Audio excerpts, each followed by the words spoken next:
সবার ঐক্যমতের ভিত্তিতে প্রধান উপদেষ্টা ডক্টর ইউনূস ২ থেকে ৪ বছর ক্ষমতা থাকলে বাংলাদেশ, মালয়েশিয়া, সিঙ্গাপুর, দক্ষিণ কোরিয়ার মতো হবে বলে মন্তব্য করেছেন আমার দেশ এবি পার্টির সাধারণ সম্পাদক ব্যারিস্টার আসাদুজ্জামান ফুয়াদ।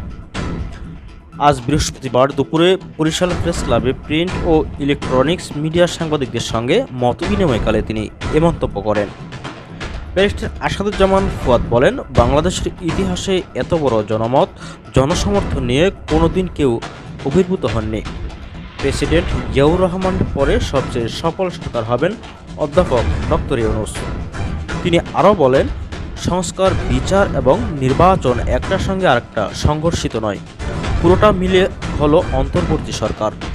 ৭১-এর মুক্তির লড়াই, আমার ২৪-এর গণঅভ্যুত্থান, সংস্কার আমরা সবাই চাই। ফুয়াদ আরও বলেন, তরুণদের যে আকাঙ্ক্ষাগুলো দেখেন সেগুলো সেপারেট, কিন্তু দুটি মর্যাদার জায়গায় সমান। রাজনৈতিক দলের যে আকাঙ্ক্ষা সেটা ন্যায্য, আবার তরুণরা সংস্কারের যে আওয়াজ তুলছেন সেটাও ন্যায্য। দেশের জনসংখ্যার ৬৫% বয়স ৩৫ থেকে ৪০-এর নিচে, তারা কখনোই ভোট দেননি। আবার রাজনৈতিক দলগুলোর বিশাল জনসংখ্যার সমর্থন রয়েছে। সংস্কার, বিচার ও নির্বাচন সবগুলো মিলিয়ে সম্মিলিত রোডম্যাপ ঘোষণা করার আহ্বান জানিয়ে তিনি বলেন, নির্বাচনটাই হলো একটি সংস্কার। সংস্কার মানে হলো নির্বাচন। বিচার হলেই সুষ্ঠু নির্বাচন সম্ভব। সুষ্ঠু নির্বাচনের শর্ত হলো শত্রু শ্রেণীর বিচার করতে হবে। এগুলোর একটার সঙ্গে আরেকটা সম্পর্ক রয়েছে।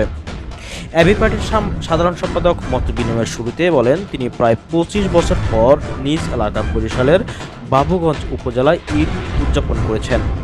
তিনি গত কয়েকদিন বাবুগঞ্জ ও মুলাদী উপজেলার বিভিন্ন এলাকায় ঘুরে দেখেছেন। দুটো উপজেলাতেই সরকারি হাসপাতালগুলোর অব্যবস্থাপনা বা অবস্থা খুবই খারাপ ছিল। স্বাস্থ্যসেবা বলতে কিছুই নেই। গ্রামীণ সড়কগুলো ব্যবহার অনুপযোগী। এসবের উন্নয়নে তিনি সরকারের উচ্চ মহলে ধ্যান দরবার করবেন।